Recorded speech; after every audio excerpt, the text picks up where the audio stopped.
दोस्तों, मेरी English learning के इस प्लेटफॉर्म में आप सभी का बहुत बहुत स्वागत है। मैंने अपनी प्रीवियस क्लास में आप लोगों को पास्ट इंडेफिनिट एफर्मेटिव पढ़ाया था। टेंसेस रीढ़ की हड्डी है, स्पेशली हिंदी मीडियम के बच्चों के लिए। अब हम करने जा रहे हैं नेगेटिव। बिल्कुल आसान है और बहुत आसानी से मैं समझा दूंगा। हिंदी मीडियम के बच्चे के लिए टेंसेस का नॉलेज बहुत जरूरी है।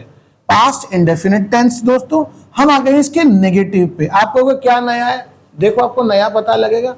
दोनों में जमीन आसमान का अंतर है। एफर्मेटिव में हमने पहले पहचान देख लीजिए, देखा, किया, गया, मिला, उठा। मैं कल सुबह लेट उठा, उसने मुझे पैसे नहीं दिए, मैंने उसका काम नहीं सुना, पिताजी ने मुझे बात नहीं बताई, तो ये सब होगा। वर्ब, ये यानी क्या हो रहा है दोस्तों, वर्ब पे समाप्त हो रहे हैं सेंटेंसेस। हम यहां पे देख रहे हैं कि वर्ब के ऊपर सेंटेंसेस समाप्त है। ठीक है।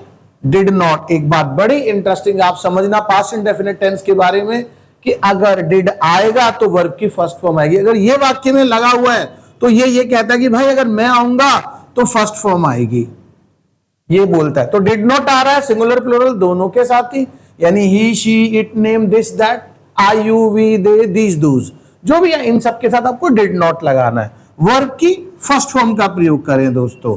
क्यों करें? क्योंकि डिड आ रहा है, डिड नॉट। डिड ये कहता है कि मैं वाक्य में अगर आऊंगा तो फर्स्ट फॉर्म ही आएगी, चाहे नेगेटिव हो चाहे इंटरोगेटिव हो। तो वाक्य में था, थी, थे, हैं, हुए, ना लगाए, मैंने अपने पिछले लेसन में आपको बताया है दोस्तों। वाक्य किस पे खत्म होगा? वर्ब पे। डिड नॉट सिंगुलर प्लूरल दोनों के साथ, वर्ब की फर्स्ट फॉर्म क्योंकि डिड आता है। कुछ एग्जांपल से देखते हैं दोस्तों। कह रहा मोहन स्कूल नहीं गया, Mohan did not go to school. देखो did plus first form, Mohan did not go to school. तो जाना क्या होता दोस्तों? गो। उसने मेरी मदद नहीं की, उसने मेरी मदद की, he helped me। उसने मेरी मदद नहीं की, he did not help me। Did मुंह से निकलते ही फर्स्ट फॉर्म आनी चाहिए आपके मुंह से। आपके मुंह से डिड निकला, फर्स्ट फॉर्म। सेंटेंस में कह रहा है हमने उसे नहीं पीटा, हमने उसे पीटा, we beat him। हमने उसे नहीं पीटा, we did not beat him।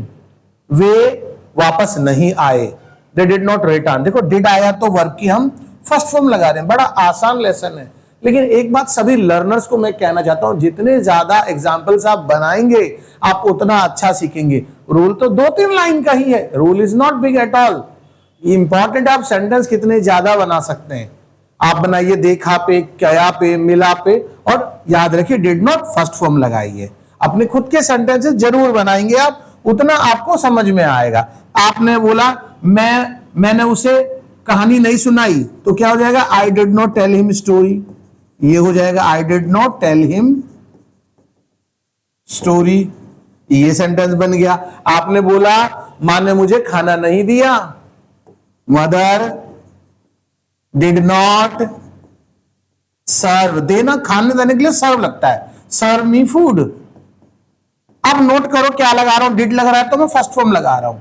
ठीक है, ठीक है। ऐसे करके सेंटेंस हमको बनाने। वह आज ऑफिस नहीं आया, तो दोस्तों ही did not come to office today। ये बन जाएगा दोस्तों। आप नोट करो क्या हो रहा है। तो आप ऐसे खुद के सेंटेंसेस जरूर बनाएं, आप सीख जाएंगे एक दिन। टेंसेस को बिलीव करें, यही एक बहुत बड़ा जादूगरी है टेंसेस इंग्लिश लर्न करने की। दोस्तों अगर आपको हमारा मेथड पसंद आता है तो आप प्लीज हमारी वीडियो को जरूर लाइक करें, शेयर करें, उन लोगों को जरूर भेजें जो लोग ऐसे सीखना चाहते हैं। उससे हमारा भी मनोबल बढ़ेगा और उन लोगों का भी मनोबल बढ़ेगा। Thank you so much.